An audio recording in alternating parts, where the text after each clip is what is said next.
I am not a Malala Yousafzai. Free and I'm safe in my country, India. In my homeland, Kashmir, which is part of India. Never need to run away from my homeland and seek refuge in your country, Honorable MPs. I will never even ever be a Malala Yousafzai. नमस्कार, मैं हूं आपके साथ अभिषेक Pundir.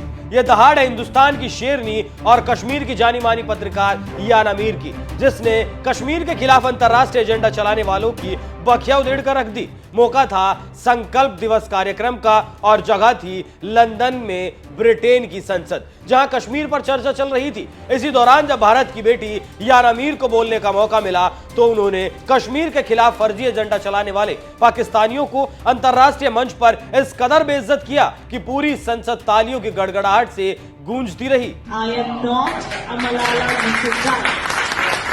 Free and I'm safe in my country, India. In my homeland, Kashmir, which is part of India.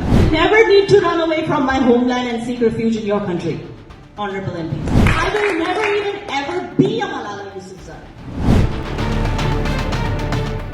दरअसल जिस कश्मीर को धरती का स्वर्ग कहा जाता है, वो कश्मीर सदियों से हमारे हिंदुस्तान का मुकुट रहा है और ये बात पूरी दुनिया जानती है। लेकिन इसके बावजूद पड़ोसी मुल्क पाकिस्तान हमारे कश्मीर के खिलाफ जहर उगलता रहता है। कभी मानवाधिकार उल्लंघन का फर्जी एजेंडा चलाता है तो कभी मोदी सरकार पर तानाशाही का आरोप लगाता है। ऐसे धूर्त पाकिस्तान का इस बार कश्मीर की बेटी याना मीर से पाला पड़ गया, जिसने ब्रिटेन की संसद में उसकी बखिया उधेड़ दी। उन्होंने आतंकवाद के शिकार पाकिस्तानी मलाला यूसुफजई का मुद्दा उठाते हुए कहा, मैं मलाला यूसुफजई नहीं हूं क्योंकि मैं स्वतंत्र हूं और मैं अपने देश भारत, अपनी मातृभूमि कश्मीर जो भारत का हिस्सा है, उसमें सुरक्षित हूं। मुझे कभी भी अपनी मातृभूमि से भागकर आपके देश में शरण लेने की जरूरत नहीं पड़ेगी। मैं कभी भी मलाला यूसुफजई नहीं बनूंगी। मुझे मेरे देश, मेरी प्रगतिशील मातृभूमि को उत्पीड़ित कहकर बदनाम करने वाली मलाला यूसुफजई पर आपत्ति है। मुझे सोशल मीडिया और अंतर्राष्ट्रीय मीडिया के ऐसे सभी टूलकिट सदस्यों पर आपत्ति है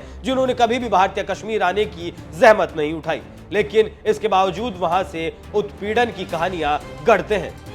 कश्मीरी पत्रकार याना मीर ने ऐसी मीडिया और संस्थाओं को भी लताड़ने में कोई कसर नहीं छोड़ी जो कश्मीर में जाने की बजाय बंद कमरे में अपनी रिपोर्ट तैयार करते हैं और कश्मीर के नाम पर भारत को बदनाम करने का एजेंडा चलाते हैं।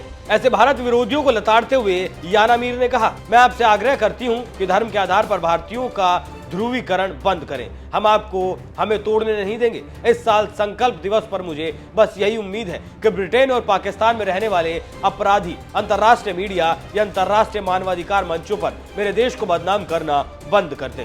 अवांछित सेलेक्टिव आक्रोश बंद करें। अपने ब्रिटेन के रहने वाले कमरों से रिपोर्ट तैयार करके भारतीय समाज का ध्रुवीकरण करने की कोशिश करना बंद करें। आतंकवाद के कारण हजारों कश्मीरी माताएं पहले ही अपने बेटों को खो चुकी हैं। हमारे पीछे आना बंद करें और मेरे कश्मीरी समुदाय को शांति से रहने दें। धन्यवाद। जय हिंद। कश्मीर के खिलाफ एजेंडा चलाने वाले पाकिस्तानियों को लताड़ रही याना मीर ने इस दौरान शांति का नोबेल पुरस्कार जीतने वाली मलाला यूसुफजई का भी जिक्र दरअसल इसलिए किया क्योंकि ये वही मलाला यूसुफजई है जिन पर पाकिस्तान में आतंकवादियों ने गोली चला दी थी। हमले में घायल होने के बाद मलाला यूसुफजई इस कदर डर गई कि पाकिस्तान छोड़कर विदेश में बस गई। तो वहीं दूसरी तरफ पाकिस्तान प्रायोजित आतंकवाद के बावजूद हिंदुस्तानी याना मीर कश्मीर छोड़कर नहीं भागी। वो आज भी कश्मीर में रहती हैं और कश्मीर के नाम पर भारत को बदनाम करने वालों को इसी तरह से मुंह तोड़ जवाब देती रहती हैं। ब्रिटेन के संसद में भी उन्होंने यही काम किया। याना मीर को जम्मू कश्मीर क्षेत्र में विविधता का समर्थन करने के लिए विविधता राजदूत पुरस्कार भी दिया गया। ब्रिटेन में हुए इस अहम कार्यक्रम में 100 से ज्यादा दिग्गज हस्तियों ने हिस्सा लिया, जिनमें ब्रिटेन की संसद के सदस्य, स्थानीय पार्षद, सामुदायिक नेता, तमाम संगठनों के प्रतिनिधि और प्रवासी समुदाय के प्रमुख सदस्य भी मौजूद थे। तो वहीं पाकिस्तान के कब्जे वाले कश्मीर यानी पीओके के प्रोफेसर सज्जाद राजा भी मौजूद थे, जो फिलहाल लंदन में ही रह रहे हैं। बहरहाल कश्मीर विरोधियों को मुंहतोड़ जवाब देने वाली याना मीर के बारे में आपका क्या कहना है? अपनी राय हमें कमेंट कर जरूर बताएं। नमस्कार।